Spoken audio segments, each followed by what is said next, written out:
man, I got to tell you what, the picture I saw of you and your partner when you guys had the mud on your face, the face. And I thought I had to share that I had been in the same, this whole idea of just being playful and having fun and being silly. I just love it. And I really love your lighthearted presence. And so it's really an honor for you to be here today. Welcome, my friend, Matt Stewart, to the Soul Path podcast, all about the spiritual journey, exploring the spiritual journey, human potential, what it means to be a human being and all that good stuff. And as I've been interacting with you online, I just got to say it's an honor. I see a centeredness and a presence in you that is, it's right there. It's refreshing. And I appreciate that. So I assume, like most human beings, you didn't just wake up one day and find yourself in that place. So I'm sure there's maybe a bit of a story there. But to start out, I like to throw a kind of a lighthearted icebreaker at you. And if you would be willing to just finish these 3 sentences for me. Life is, people are, I am. Okay. Life is refreshing. What was the second one? I have a short attention span. Life is refreshing. Okay. People are. Oh, people are more intuitive than they are aware of. Awesome. And life is? Life is what you make of it. It can either be the greatest thing in the world or it can be the worst thing in the world. And it's literally what you bring to the table and what your perception of it is. Because that's kind of segues into my journey, talk about icebreaker. I mean, coming from a place of absolute, I'll just say it, depression, anxiety, for me, this path, I didn't even know how far this path would begin. Like when we first connected, it was, we had talked on Messenger and it was like, starting with just hitting bottom. For me, that's really what it was. It's like, I've been sober now for 9 years, I think it is. I lost track. I'm terrible at recovery. I went to 2 meetings and this is just not for me. It's a wonderful thing that AA is out there and that can help a lot of people. But for me, it just wasn't my thing. So I got out of this. So my sobriety has just literally been me being stubborn, just very stubborn and going you know what, I'm never going to drink again. And making that decision got rid of so many obstacles and got rid of so many roadblocks in my life. Because it was funny. I always used to think that the universe would stop me from drinking. If I was meant to not drink, something would happen and I would stop drinking. So I remember towards the end of it, I would literally, when it was time to go get a drink, to go to the store, to go buy a bottle of whiskey, to drink myself into oblivion, I would literally sit there and flip a coin. And I would say, all right, if it's heads, I'm going to the liquor store. And if it's tails, I'm not going to the liquor store. I'd flip it. It come up tails. All right, best 2 out of 3. Flip it again. Still tails. All right, you know what? I'm just going to go to the liquor store. Fuck it. Can we swear on this? Oh, yeah. Let it out, man. Yeah. Hey, it's a free range romp, brother. Free range romp. There are no boundaries, no barriers here. It's all heart. So thank you for sharing that. Yeah, that's a vulnerable place to be in. You know what I'm saying? Or it's a dark place to be in. It's vulnerable to share that. A glimpse into that place, right? And you say this is 9 years ago or so, you were just kind of at a rock bottom sort of a point. And that was there a transition in there where you kind of had that bottom experience where you just landed hard and something clicked? Or how did that transition occur for you? So it was actually kind of, at that moment, it was a soft transition. Before that, I had actually had about 7 years before that, I hit a tree going 70 and I shattered my chin and I broke my jaw and had my jaw wired shut for 6 weeks. And you'd think that would have been the wake up call, but no. Drinking was still fun. I was still with friends. I'd still go out and hang out with them. What we're talking about 9 years, or we're talking about as that transition, it was me literally sitting alone in my parents' house, drinking myself, isolated in the room, just not reaching out to anyone. And it was one day I had been drinking and I went over a friend's house and my mother called me up and she was crying hysterically. She's like, you can't keep doing this to yourself. You got to stop. You got to come home. You got to get help. So I just went home. Something in me was like, all right, you got to go deal with this now. You can't avoid it. And as I walked in, my parents presented it. They're like, look, you can either keep drinking and live on the street or you can get sober. And I took some time to think about it, and I realized, what kind of a life is living on the street? I mean, for me, it was just even the thought of that was enough to go, all right, you know what, I'm done. And it was that next morning waking up and just going, all right, this is my life now. I can't drink. What am I going to do? And around that same time, I was at my, let me talk about worse. I was probably about 250 pounds and about 5'10". So it's a big boy. People always said that I carried it well. And I was like, is that a compliment? I hid my fat very well. Thanks, I guess. So at that time, the only thing in my mind was like, all right, I got to get a trainer. I got to lose this weight. So for me, I shifted the obsession with alcohol to working out all the time and to just transforming my life. And, you know, that's a very common thing for a lot of people who struggle with addictions and recovery. It's like you find that physical release, and it's great. And it really helped. I lost 60 pounds. I got sober at the same time. I quit smoking cigarettes. So complete lifestyle overhaul, addressed the diet and all that. I got stronger to the point where I could feel like I could support myself and I had energy. And it was amazing. It was profound. But I was quickly becoming aware that I literally just swapped one obsession for the other. Mm. And you can't exercise every single day of your life. So then it became, well, what do I do now? You know, and that's when Buddhism came up, honestly. And it was meditation, you know, finding meditation and finding that spiritual center. And at the time, it was probably the second time I had discovered Buddhism. You know, growing up, my parents they were raised by super religious people. My dad, I forget what religion he was, but he was born left-handed, and they would hit him with rulers until he stopped and wrote with his right hand, you know, that old song and dance. So traditional religion was never really strong in my house. So I was left to find my own ways. And Buddhism always called for me because it just seemed enlightened. It just seemed like it was calling to me all the time. And I started meditating, and I never had a teacher. That's one of the things, and that's what's led me to create, you know, the life I have, is I never reached out for help and never got a teacher until much later. So all of the progress I made took me 9 years because I did it on my own. And if you find a coach or you find a spiritual advisor, you find someone, if you reach out for help, you can progress so much quicker. Absolutely. And I never did that. And that's one of my biggest regrets. And that's why I do what I do now and work with people. Awesome. I want to come back to that, what you do now, because it's powerful. But I want to stay in the story for a minute here. I'm curious about how, okay, so I've been in AA and NA meetings. I was drinking and driving. After drinking a bottle of tequila, tried to drive my buddies home, got thrown out going 80 miles an hour, landed face first on the concrete, shattered my cheek, knocked out all my teeth, broke my jaw in 7 places, busted my shoulder, shattered my shoulder blade, compressed my lower spine. I was eating through my neck, breathing through my nose. I had my jaw wired shut for about 6 months, and I came out of that experience very angry, right? I wasn't raised with traditional religion. But I was definitely angry about being alive. People are like, oh yeah, your guardian angels were like holding you and just like whacking you on the concrete, like, wake up, you know? And I rejected that. I'm like, what, bring it on. You know what I mean? Fuck that. This is not the way I'm going to roll. And so I was driven by pain and rage, driven by not being able to look at myself in the mirror because I rearranged my face. I had lost my identity and was just in this painful place. So I continued, rather than that being a wake-up call, it accelerated me into the darkness, if you will. So I went on that dark path and continued to drink, went into the military, and continued the reckless disregard for my life, my well-being, and the life and well-being of anybody around me ultimately. But in that time, I was given an ultimatum. I needed to go to the brig or go to the chaplain's retreat, right? So I was either going to jail, essentially, getting locked up, or going to this chaplain's retreat. And I'm like, psh, yeah, okay, that's like a no-brainer. You know what I mean? I was stationed in Hawaii. I'm going to go hang out at the beach with the church crowd and get right with God. That's what they said. You need to get right with God. And I was like, I love that phrase. yeah, exactly. What does that mean exactly? Yeah.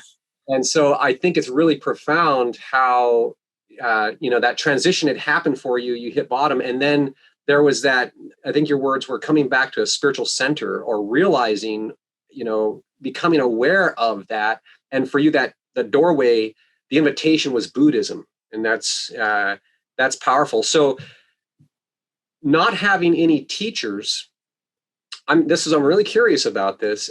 Can you identify why you know what I mean? Like, what was it? Why weren't there any teachers? Or, was it a resistance to receiving from a teacher, or was it just the pure absence of a teacher? You know what I mean? Like, was life trying to speak to you through different people and you were just not in a place to receive it? Because that's where I was at. Or was it literally just, you were unaware and just trying to make it on your own? You didn't realize that there were people out there that could step in and help you grow faster. It was a combination, honestly. It definitely was a combination, because there were times the universe would put people in front of me, because I still remember people I talked to, and I was not listening to the wisdom they were giving. And they would always end it with, maybe not today, maybe in 10 years, but you're going to realize what I'm saying, because I sat in your shoes and somebody told me the same advice and I didn't listen to them. So it was definitely that. And part of my evolution was just never opening up, never being vulnerable enough to accept that I needed help. Like, I knew I needed it, but it was this idea of masculinity. I got to do it on my own. You're a man. You need to tough through it. You can just push through this. It doesn't, you don't talk about your feelings. I'm half Irish, so I think like that. Freud said the Irish are impervious to psychotherapy or whatever. And it's like, I took that when I heard that quote in the movie The Departed. I was like, oh yeah, that's me. That's totally me. And it was like that same thing of just try to be stoic, I think is the word. And I think a lot of that stoicism, comes from the greatest generation. And I think as those people who went through World War II and World War I, they got to their deathbeds, they kept coming back to the fact they wished they talked about it. And I think that's true for me. For me, I didn't know where to look. I didn't know who to talk to. And even if I did, it's a lot of people, they would go about it too hard. Because when you're trying to get somebody to open up and emotionally and intuitively and connect spiritually, you need a softer hand initially, because you need to establish that trust. And I had gone to psychotherapy a lot when I was younger, and none of that worked on me, because it's like, how are you feeling? I'm like, fine. And it was literally like that. And like, I always think, it's like, isn't this your job to try to get information out of me or create a dialogue? No? Okay, fine. Fair enough. I'm done with this. And, so for me, it was just never reaching out. And that is so not the way to do it, because like you said, I brought a lot of that resentment and anger. I mean, like you said, I remember waking up in the hospital and they had taken all the mirrors out of the room after that accident, because my chin was literally down here from hanging down there. The first cop on the scene, I later found out, had to get psychological counseling because stumbling upon that like image in that scene was just so grisly to him. So I brought, yeah. I'm listening, man. It brings back a lot for me. Yeah. And I think you talking about what you went through kind of made me bring that up. And I think that's could be one of the reasons why we're talking right now, is we gotta rehash some things and, and move forward. But, and so in spirituality and Buddhism, it's like letting go of the ego. And I could say that now because I'm at a different place. But when I first started this, it was, I got to destroy the ego. It's evil. I got to get rid of this. I got to break through this. I got to fight my way through it. And you can't heal that way. You can't begin to heal, because that's coming from a place of anger. It comes from a place of destruction. It's like one of my favorite meditations, and I took it in a very dark way, was like, it's essentially like a body scan, but you do it and you start to realize that nothing inside of you is going to be left there once you die. Like everything's going to turn to ash and kind of dissipate. It's like the cemetery concentration exercise or whatever. And now I understand what that is. It's like everything returns back into the universe. It returns into the cycle. It's more of a beautiful, liberation. But at that time, it was more about the death. And it's like, yeah, nothing's going to be here anymore. It's like, it's all going to go away. And when you go into any sort of healing with that, it corrupts it. And I think it does a lot more harm than even not finding that spiritual component. And then trying to unweave all of that anger out of there later makes things a lot more challenging. Absolutely. I came to see it later in life as my anger was a jar on a lid of unprocessed emotions. So I had this experience that evoked ultimately more emotion than I knew how to process at the time, that I was equipped to handle at the time, that I had the support to deal with at the time. And so I just capped it. And so I was raised without a dad, right? I never in my whole life called anybody dad. My mom was married and divorced 5 times before I was out of high school. So there was a lot of, assholes around trying to be my dad and, abusive and this kind of stuff. So I got galvanized. I got hard, man. You know what I mean? Like, you're not getting in here. You know what I mean? And what the lid on that jar, so I never had to deal with the pain, was a chip on my shoulder. It was anger. And that was even, I see now that was driving my behavior before the wreck, and all that. That was in 1997, just to put like a date on that. But that anger, I didn't realize how poisonous that was, and that it had been poisoning me and continued to poison me really actually well into my 30s, into my second marriage, when I had truly an unconditional loving partner who was there to support me through a healing journey that I needed to go on. But that lid on the jar, you know what I mean? That anger is essentially ego trying to protect the heart, is how I've come to look at it. You know what I mean? Like, it's a protection mechanism to not feel deep emotional pain and agony and grief, heartache, loss. All of that can feel worse than death. You know what I mean? At that point in my life, I didn't care if I died. Kill me, take me now. You know what I mean? Anything would be better than feeling the pain in my heart, but the healing journey, right? The journey that you've been on, the journey that I've been on, the journey that so many people have been on, begins with getting in touch with our heart. And we have to take that time to acknowledge, this is the rage within me, this is the pain within me, and all that kind of stuff. So I'm curious, and in your journey, how did you grow through that? Or what was that process like for you, transitioning from the place of anger through the healing phases? What did that look like for you? Well, like any good healing journey, it was absolutely chaotic and awful. Yeah, that's how you know it's real. Yeah, I love the term. I got introduced to it as healing crisis. I don't like that anymore. I like healing storm, because storm, there's eyes to the storm, and storms pass. For me, that healing crisis, it took some time. It was honestly, there's layers to it. It's like peeling an onion. I really like what you said about, the lid on the jar and that. And I mean, right when you said that, it triggered. It's like, whenever I see anger, I know beneath that is a crying child that needs a hug inside of somebody. And that's literally where it starts. And that's where it ends, honestly, is going back and connecting with that child that needs a hug, that needs to be pulled from that darkness, that needs to have the scars polished off of them from what happened to them. And I mean, for me, it was going back and I fucking hate talking about this. But for me, it was going back and dealing with the fact that when I was 7 years old, I was raped by my uncle, and it completely fucked my world up. I didn't trust anyone. I didn't have a great relationship with my parents, especially my mom, because it was her brother. And it caused such a ripple effect. Like, I started overeating as a child to compensate with that. And then I found drugs, and those were wonderful. And then alcohol. And then it's just all of these symptoms were from masking that. And it's like, if there was the work that, I do with people, the work that like more gifted and qualified people do with trauma survivors, if that was a thing back when I was a kid, I would have so much of my life back, and I would have enjoyed so much of it.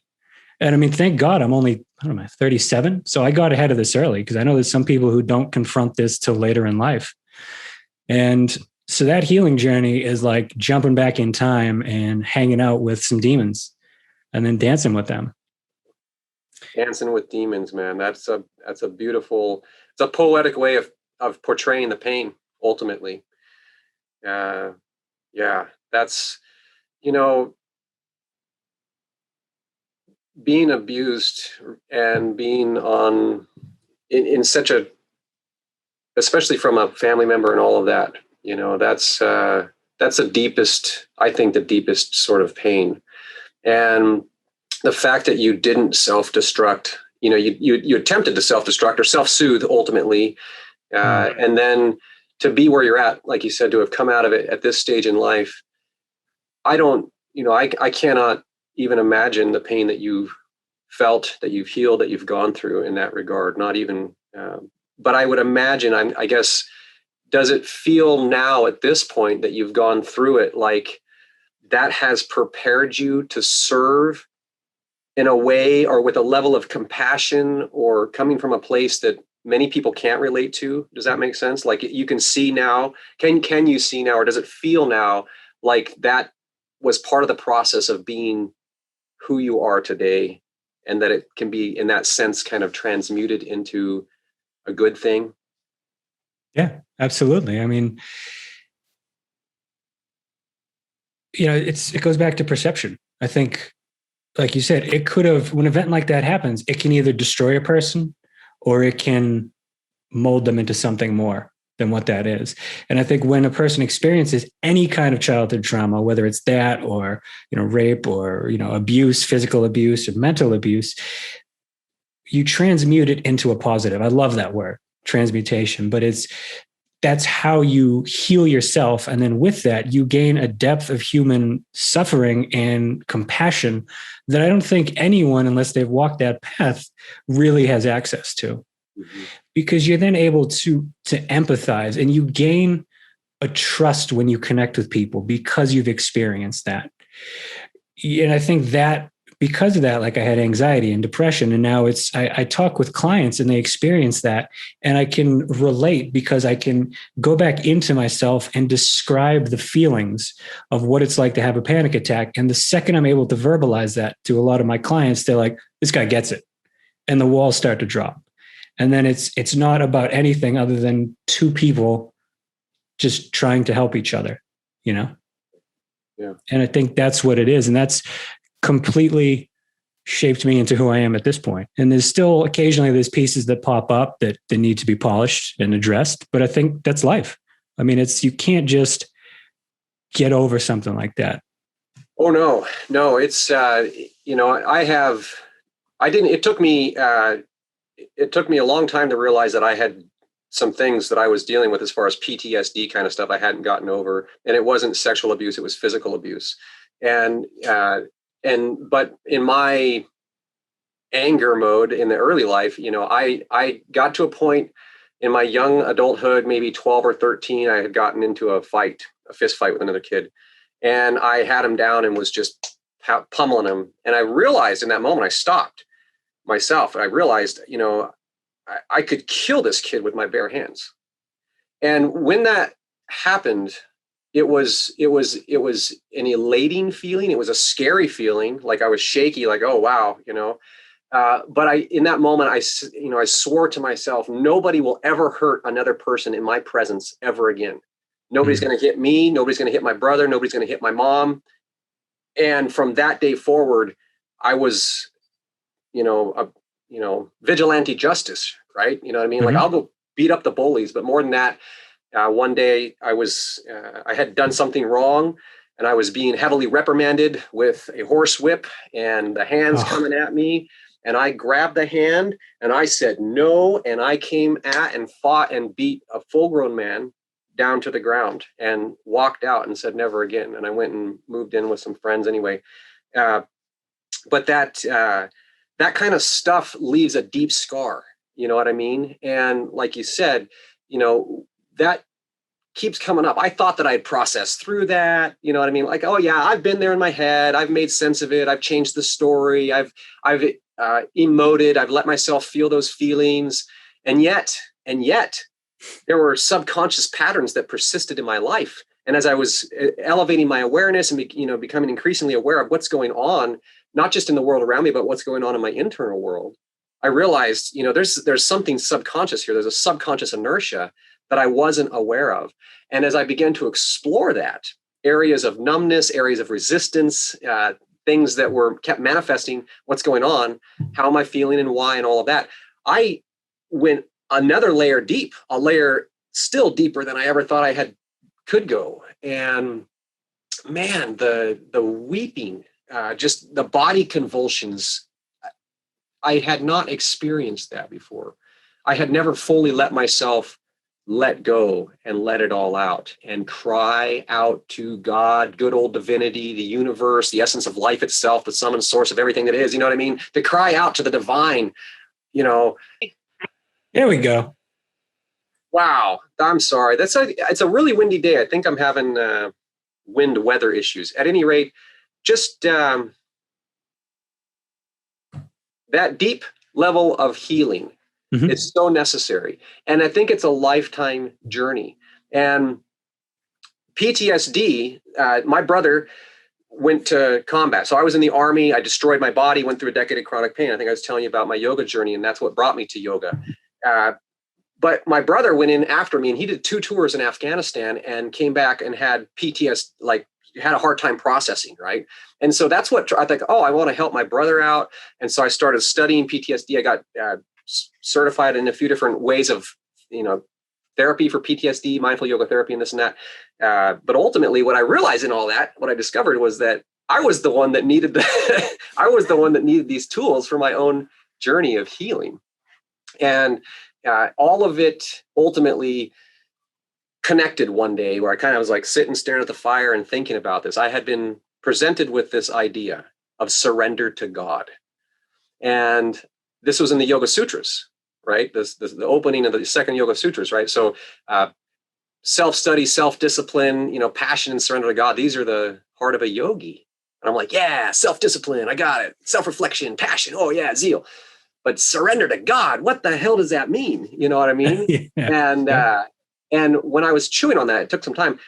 When it finally clicked for me, it was a radical acceptance of the gift of life just as it is, seeing the perfect imperfection, losing the illusion of imperfection and realizing that every painful experience in my life had shaped me, had humbled me, had tempered me, had generated a durable faith in me. You know what I mean? A faith in the goodness of life, even though all this crap, all the shit, all the chaos, all the suffering, there's so much darkness in the world. And yet even in that, in the yin and the yang, you know what I mean? There is still a fundamental goodness. And that fundamental goodness is what I believe that we crave a connection with, you know what I mean? With the essence of life itself at the heart level. And this is why I believe the spiritual priority or the spiritual journey is the most important thing for each of us to do. It's not just the journey toward self-realization, the journey of self-discovery and self-cultivation, but it's the journey of healing. And until we've gone through that healing, we can never really experience life. It never gets in deep because we're so jaded, we're so protected. Anyway, go ahead. Oh, yeah, I really like the way you said that because I think you're absolutely right. And it shapes that perspective too. It's like, do you want to look at God or the universe as this vast, empty void of nothingness? Or do you want to see the other side of that where it's full of limitless potential and it has so much warmth and light to it? And you can try to walk that path of finding like neutrality or peace in the void. But again, that doesn't hit that central need. There's always going to be an itch you can't scratch with that if you start to accept that. You know, it's like you're in the desert, you're thirsty for water, and you're never going to be satiated with that if you go about looking with that anger attached to it. So it's walking that healer's path and then coming to that self-discovery. Because it was like you said, when you started that yoga, you realized you were the one who needed healing. And when you can only take somebody as deep as you've been, right, when healing processes, if you haven't done any self-healing, you're not going to have any luck with anyone who really needs some serious help because they're not going to trust you. They're not going to know that you have been to the blackest depths of sadness in yourself at the bottom of a well and climbed yourself out. Because if you can lead yourself, you can help others lead themselves. In healing, you heal others, or others heal themselves. You don't heal people. We just facilitate that healing inside of them. Yeah. It's about I believe it's innate, embedded in our DNA. You know what I mean? This inner wisdom and the ability to heal. And oftentimes, people tolerate so much, right? We tolerate as human beings so much pain. Oh, my back aches. Oh, my hip hurts. Oh, I got headaches or tension or anxiety or whatever. We become accustomed to that, kind of the classic, frog in a boiling pot. But oftentimes it seems like it's not until somebody encounters true crisis and has to go through the process of being literally broken, whether it's being broken on the concrete, broken physically, broken emotionally, or I would say even broken spiritually, which is something that's I've encountered a lot in life. But that brokenness is necessary. It's like being broken open. You know what I mean? It's like the fruit of a tree. It's like beautiful. That fruit looks so perfect, so ripe, but when it's ready, it falls, and it falls fast. Bam, and it splats, and that fruit gets shattered. And it looks like, oh, the fruit's destroyed, but ultimately it's going to dissolve. It's going to create nutrients in the soil so that seed can then take root and grow into a new tree or new bloom, And I think that's how the crises are. They break us open. They break open the shell so that we can get into that fertile soil. And, a lot of times when somebody's at that place, they don't realize, I think like you were saying earlier, they don't realize that we need to reach out, right? I couldn't do it myself. I needed somebody else to be there to help me heal and all of that. And that's what, I don't know, I guess if there's any way for me to feel gratitude for the journey that life has given, it's that I have now the ability to give back. You know what I mean? It's all for that purpose. That's the transmutation for me.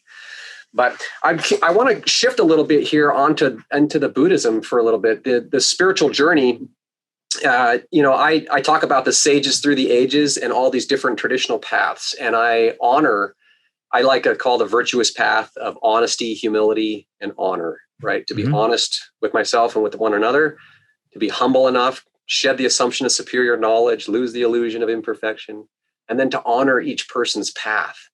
And so I'm fascinated by Buddhism. I have good friends that are Buddhist monks. I've been encountering Buddhist monks throughout my lifetime, kind of ironically in strange places. So how did Buddhism become your path? How did you find yourself on that path?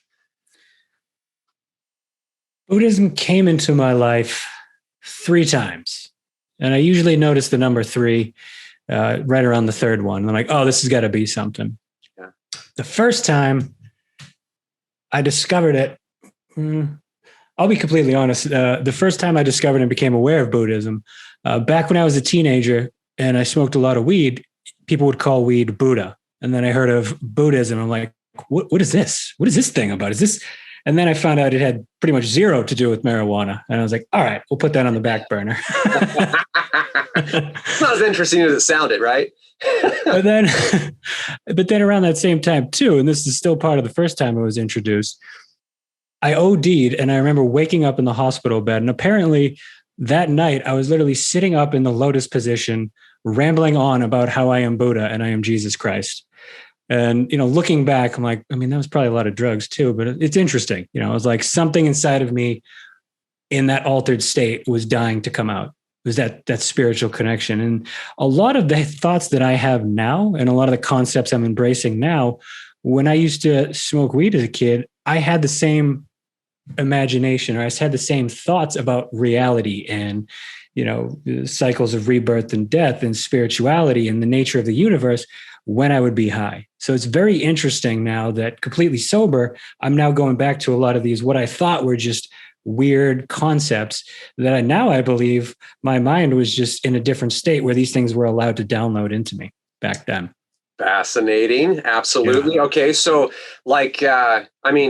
I smoked a lot of weed, right? When I went in the Army, they said, do you ever experiment with any drugs? I was like, I smoke a lot of weed. Don't you think you've experimented with marijuana? I was like, no, I smoke a lot of weed. Yeah, there's a difference. There's a big difference. And, tripping on shrooms and all this kind of stuff, right? So when growing up, my mother was a hippie, so I was kind of, whatever. I was open-minded about it. But what I'm keen on here, what you're saying is that, through smoking, it's an altered state of consciousness. You know what I mean? We can get into the biochemistry, what's going on, but ultimately I find that it's quieting down the mind ultimately, and the mind's getting out of the way. And so then there's this space for, universal download, for insight, for inspiration, for creativity to flow uninhibited.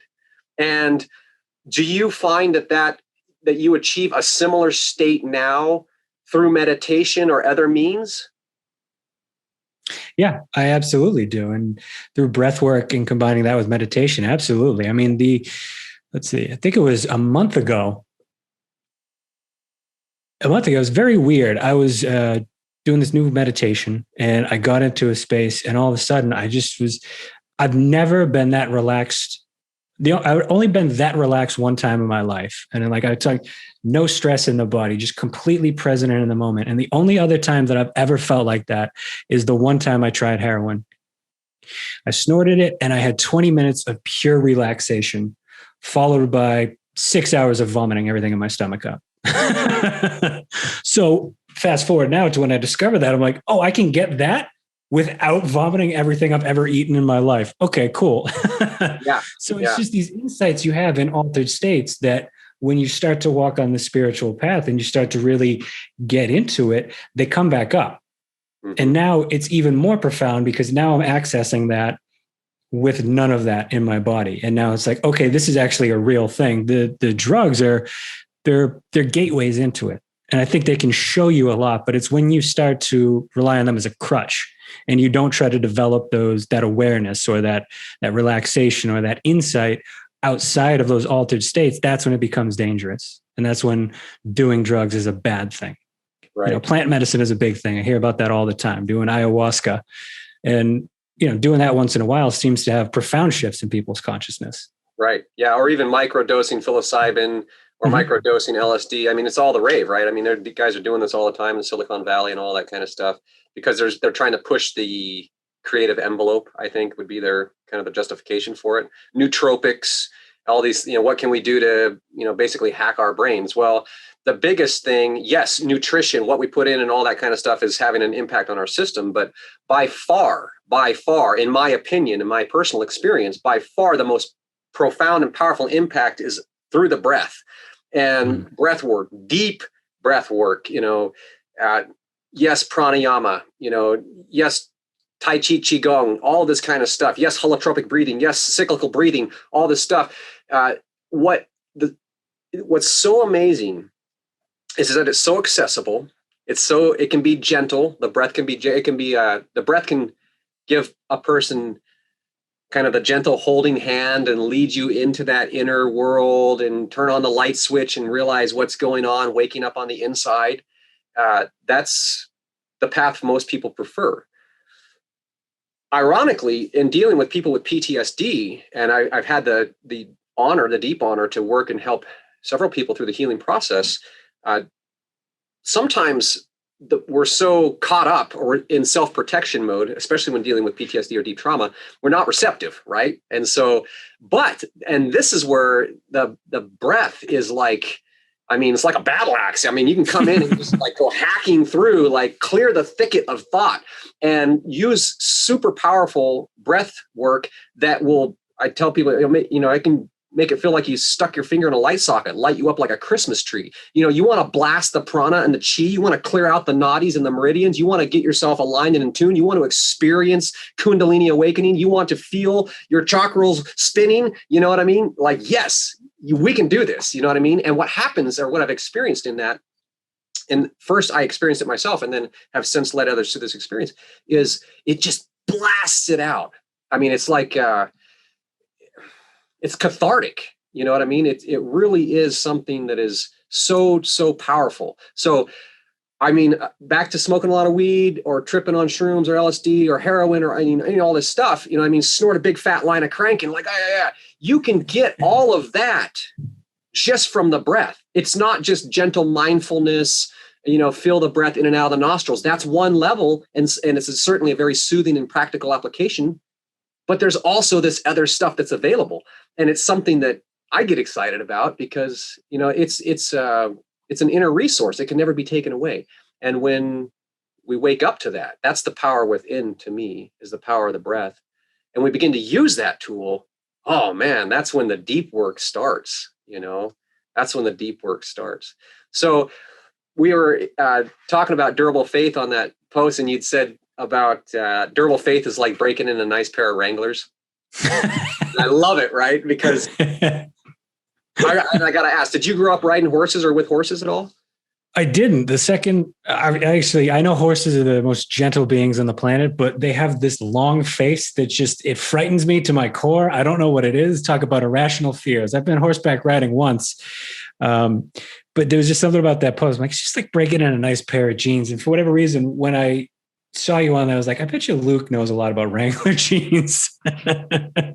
Yeah. Matter of fact, when I lived in Massachusetts for about a year and a half, up in Holland, Mass, had a lake house out there anyway, and kind of went all around the state working with horses. And so anyway, breaking in a pair of Wranglers is, it's a little uncomfortable, but once you get them in there, it's like a nice pair of jeans.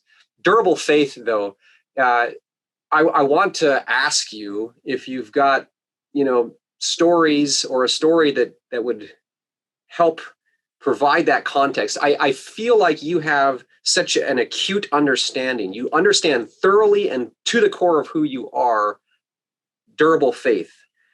What in life has tested that faith? What was your faith in and how was it tested? Tell me about your durable faith experience. Ooh, all right. Let's see. What's a good one? For me, durable faith, you have to trust yourself and you have to trust your universe. It's like a trust fall exercise with that. You know what that is? You stand up on a higher place and people are there supporting you. It's about being open to the universe and saying, hey, I'm going to get somebody up there has got me.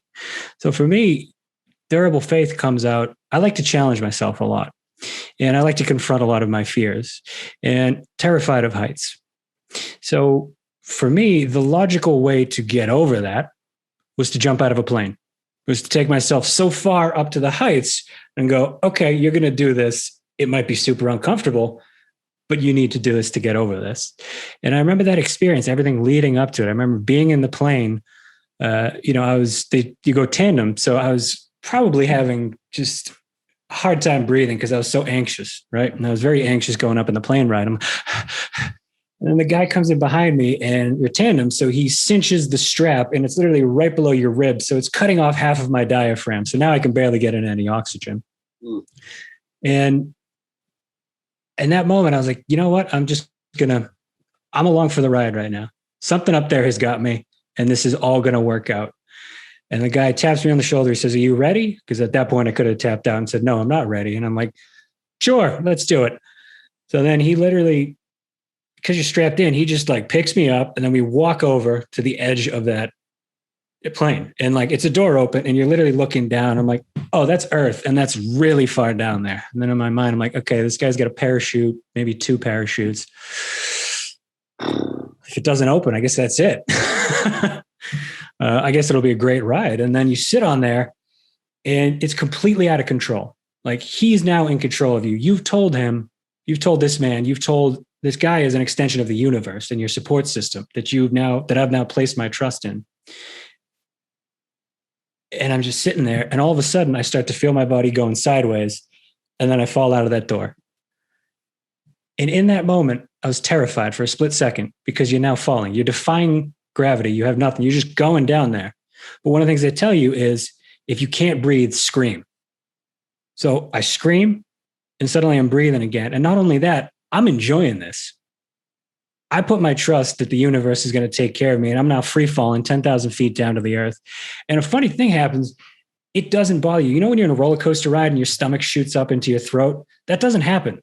You're up so high that your body can't register points in space. So you're literally just falling and it's peaceful. All you can hear is the air rushing by and you can breathe perfectly fine. You're seeing these beautiful clouds all around. It was a cloudless day. The winds died down. I'm seeing the earth. I'm seeing farms. I'm seeing the earth from a perspective that I don't think anyone has ever seen unless you can do it if you're in a plane, but to jump out and fall down, no, very few people see that. And then the guy pulls a chute, an abrupt stop, and you start to glide down. And then now you're no longer falling, you're fully supported by the universe. You're supported by a parachute. You put your trust in something that you were going to survive. You tested your faith to do that. You overcame your fear, and now you're slowly gliding down to the bottom. Not only that, but I tested my intuition that day, because before we jumped, I said, there was this little circle of gravel on the jump area. And I'm like, I'm going to call that I'm going to land there. And I didn't tell the instructor that, the guy who was jumping with me. And what do you know? Lo and behold, we land right in the middle of that gravel pit. And I called that. And to me, I like to test things extremely and very acutely. So for me, that's how durable faith was tested that day. Yeah. And that's one of my favorite stories about overcoming fear as well. That's so, yeah, the trusting, that huge element. I use faith as an acronym as following an intuitive, trusting heart. But that trusting in life, right? Trusting in the universe, trusting in the goodness that's there, even if I can't see it. And also part of that is trusting that if it's my time, it's my time. You know what I mean? Like if this is not meant to be, I go backpacking. I try to get twice a year. I go out on a solo backpacking trip, and I'll go out and, hike 60, 80 miles out in the backcountry all by myself, because that's what it takes for me to get grounded, right? To get out of my head fully, right? It takes days. And, but I'm going out there and people are like, aren't you afraid you're going to get eaten by a bear? You're going to die? Or, no, like literally, I don't have any fear of that. I trust implicitly, wholeheartedly that everything I've prepared, you know what I mean? I have done the homework. I've been backpacking my whole life. So I'm not going into it blind or naive. You know what I mean? I'm prepared for any situation. But I'm trusting that there's goodness out there waiting for me. Basically, it's like I imagine a sanctuary out there somewhere in the mountains. And when I can step into that sanctuary, it's just me and divinity, baby. It's just me and the universe. And that's where I get my download. That's where I get my recharge. And, but it is a trust, you know what I mean? And it is a faith that everything is going to go well, that I'm not going to break my leg or get bit by a snake or eaten by a bear. And I think that there's a huge connection between having faith and, projecting out that trust, which is also very closely tied to surrender and acceptance. But trusting in the future goodness of life is, it helps create that future goodness in life.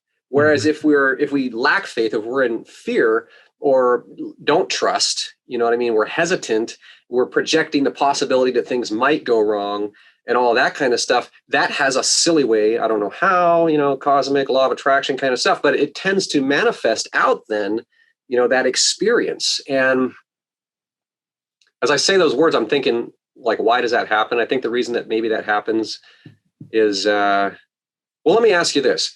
Based on what I just said, what's your perspective on that as far as fear versus faith and projecting out positive versus negative potential and the manifestation of circumstance?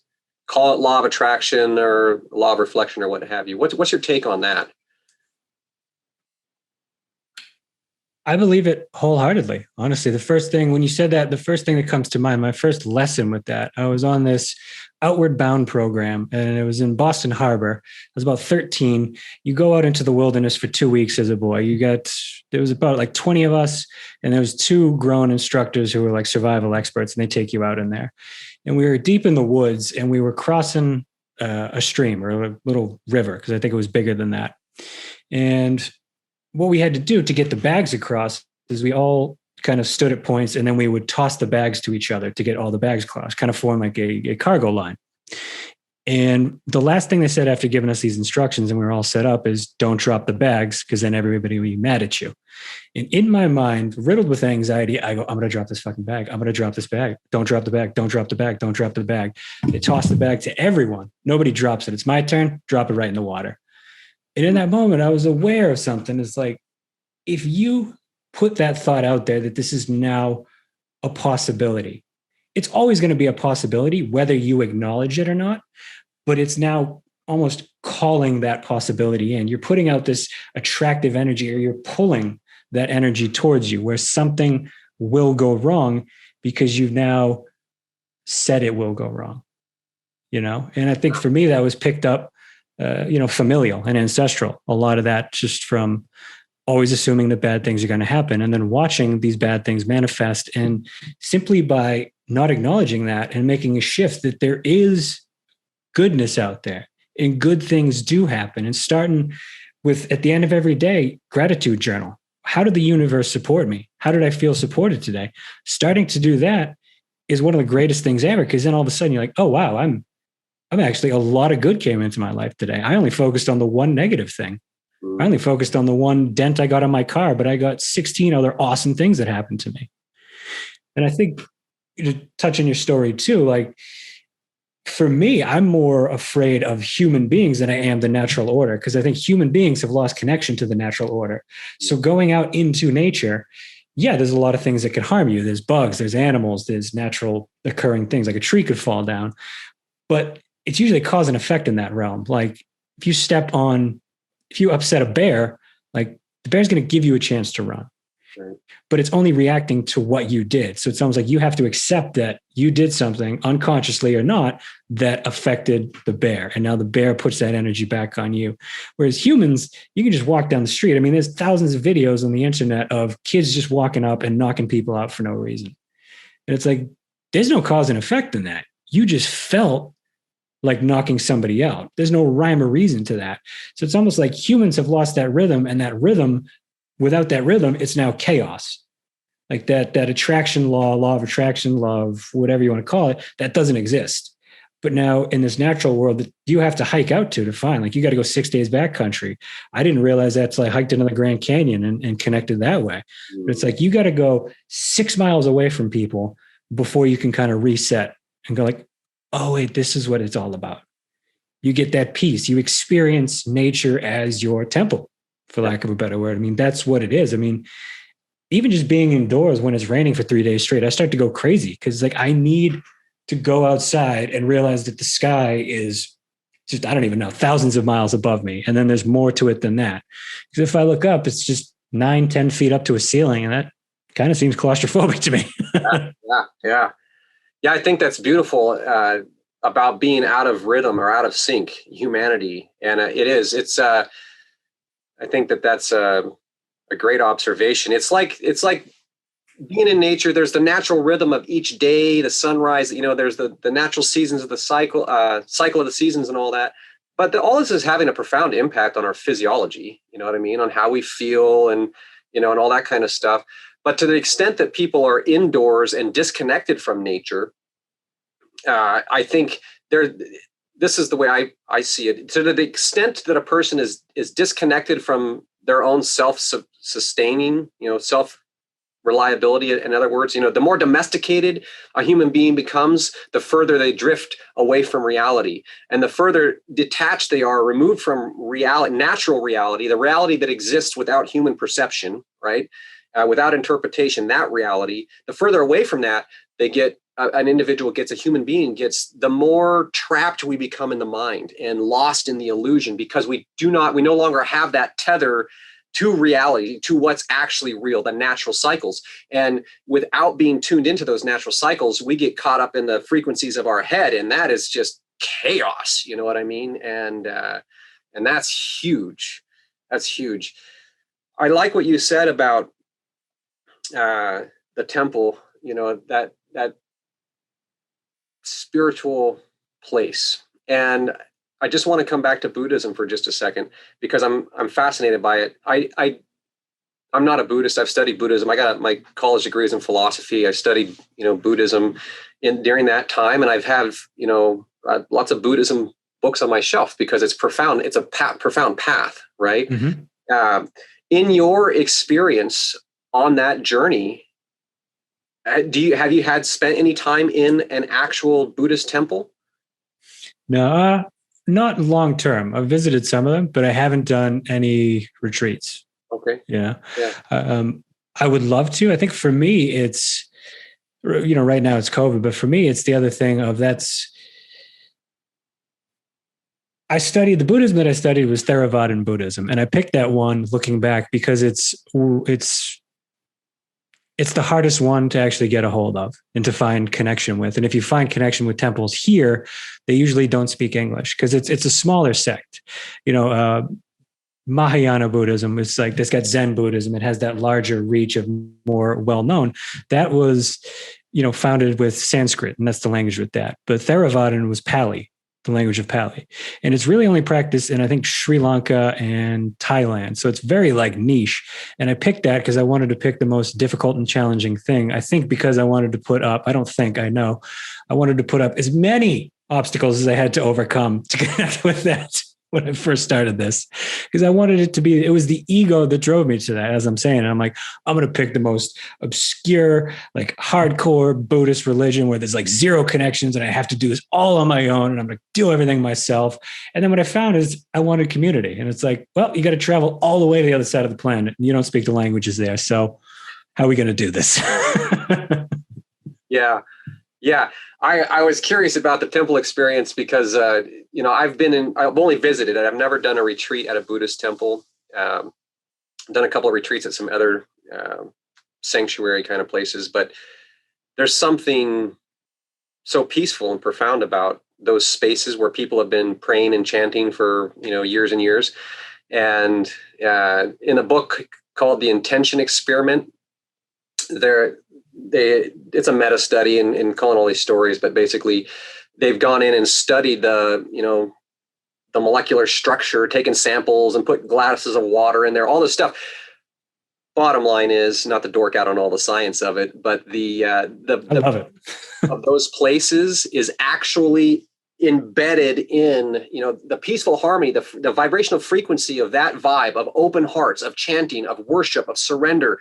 It literally embeds itself into the molecular structure of everything. So the wooden bench, is a little bit more aligned. The water molecules are, swirling. It's like the dance we were talking about. You talked about dancing with the devil in the beginning. This is dancing with the divine. You know what I mean?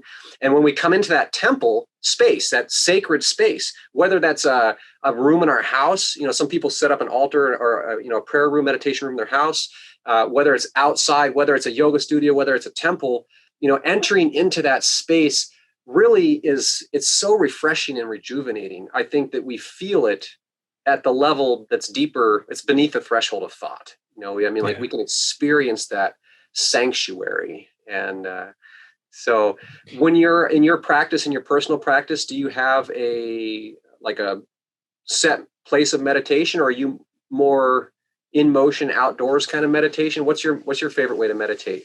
I do both. I have a meditation pillow. It's from Thailand. It's got elephants on it. So it's like, that's kind of the central thing. When I do a stationary meditation, it's always on that. And I try to bring it outside. I did have a small little shrine set up that I ordered. It had some lucky coins from different ashrams that people had given me over the years. It had a Buddhist statue on it. It had this piece of wood that I actually found in the woods, obviously, but that I saw in my first guided spiritual meditation. I saw this piece of wood, and then later on a hike, I went to the exact spot and that exact piece of wood was there. So that's literally always been with me for the last 6 years since I found it. But I think for me, my biggest struggle, because I grew up with ADD and all that, is sitting still. And my partner always laughs at me because we have planned to go on a 3-day retreat. And I'll let you know, I'm a little afraid to do that. But you're absolutely right. You go into, like you said, when you go into a temple, there is another thing going on there. It's just so peaceful. And it's like the second I feel like that, I'm like, oh, I got to be a good boy now. Now we're back on. Thank you again for your grace. Let's go ahead and just transition before the wind blows up and knocks out my internet again. I just want to say thank you, Matt, so much for being here and for sharing your story. It's powerful. And I think that a lot of people are going to connect with that from a very dark place to coming back to that spiritually centered, elevated place and the journey. And I mean, it's a human journey, but to be able to learn from somebody that's walked that path. If somebody felt just like, man, Matt is like a magnet, I got to get me some Matt in my life. So how could somebody reach out and connect with you if they were looking to? learn more about your coaching and all of that. Tell me about that. Yeah. So right now, I've got social media. I don't know if you've heard about this thing called social media. It's pretty big, all the rage right now. Already. Yeah. So right now I'm at Facebook, Matt Stewart. You'll see my picture on there. I have a group that I do with my partner. I offer group coaching with my wonderful partner. It's called the Alchemy Transmutation Program, where we teach people how to get in touch with their energies and transmute them. You know, I handle the physical body. She handles the spiritual body. She's a gifted energetic healer, and we come together to work on mindset and things like that. So we have a Facebook group on there, and then also Instagram. It's Matt_alchemy, ALCHEME, because it's spelled like alchemy as in me, because we get you to connect to yourself on a deeper level. So that's what that is. That's super awesome. Super awesome. Alchemy, transmutation, the magic of life. You know, all of this comes from the core of our being, right? That pure energetic awareness that is our soul potential. And that's pretty awesome. Do you have any final words of wisdom, anything that you just would share with the audience or anyone listening today? Oh, wow. Yeah. I mean, biggest thing is believe in yourself, wherever you're at in your journey, your life is a story, and you can make edits and change that story and turn it into from a tragedy to an adventure, from a story of sadness to romance to love. It is yours to create, transmute, craft, and you owe it to yourself to live the best life you possibly can every single fucking day. Yep. And that's because if you're not, you're missing out, right? Yeah. Oh God, yeah. You are missing out on something wonderful, because this place called, Spaceship Earth, this life we're on, it's pretty great. It's pretty wonderful. Absolutely, man. Absolutely. Look, I mean, I appreciate your time, because I think this was awesome to connect with you. And I thank you for hosting the podcast and putting this together. And I look forward to keep connecting and growing together. And yeah, this is an awesome time, awesome experience for me. So thank you, man. That's it. Yeah. It feels like my brother from another mother. You know what I mean? I don't know. Just absolutely. So much of your story resonates with my own life experience. And it just feels like we're both out there at this place lifting people up together. And so, yeah, it certainly lifts me up. I'm rejuvenated every time I connect with you. You know, one of the posts, what are you grateful for right now? You had posted that recently, and I paused, and my heart's happy. And it was that it's, your presence and the presence of other people in the social media scape, you know what I mean? That are truly beacons of light, truly beings that are there to help make the world a better place, aligned with that purpose, that higher intent. And with that, the love and the light that shines, man, that's lifting the vibe. That's lifting humanity. And that's when, that's when shit gets real, right? Because we've been there, you've been through it. You know what I mean? This isn't pie in the sky, rainbows and unicorns. You know what I mean? This is like the real deal. This is how to get your shit together and how to feel good, even if you're broken, even if you're dealing with depression, addiction, anxiety, physical ailments, chronic pain. Hey, man, if you're stuck, you don't have to be stuck. Go talk to Matt. Come talk to me. Go talk to somebody. You know what I mean? Find somebody to help lift you up, help you go through that healing journey. And you'll get there so much faster if you find the right person, the person that you connect with, that you vibe with. And so that would be the encouragement from my heart, or just where I'm at in this moment. So thank you. And yes, I look forward to continuing to connect and collaborate. And hey, maybe someday we throw together an actual retreat. You know what I mean? Like, let's get people together sometime here when the COVID calms down and all that. So that would be incredible. And I think everybody is ready for that, because we got to get outdoors. We got to breathe some nature in. That would be incredible. Awesome. I look forward to that very much, my brother. Yeah. Well, hey, man, been an honor, a pleasure. And absolutely. Thank you so much. Look forward to connecting with you again soon. And until then, man, may peace pervade your day. Have a fabulous, fantastic Friday. You too, man. Have a great weekend. Take care.